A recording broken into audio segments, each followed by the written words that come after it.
দেখো তুলসী পাতা চন্দন মাখিয়ে 3টে অবশ্যই দেবে পত্র, কারণ সেটাই বলবো।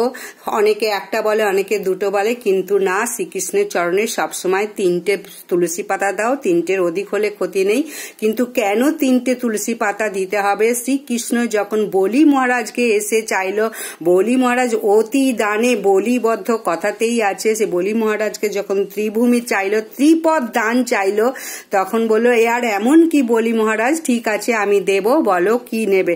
তখন ত্রিপদ ভূমি দান চাইলো শ্রীকৃষ্ণ, এবং 1 পা রাখলো মর্তে, 1 পা রাখলো স্বর্গে, আর নাভি থেকে 1 পা বার করে বললো এই পাটা আমি কোথায় রাখবো? তখন বলি মহারাজ বললো আমার মাথায় রাখো।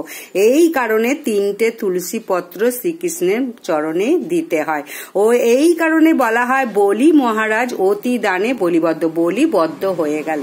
ভালো লাগলে লাইক, সাবস্ক্রাইব, শেয়ার করো।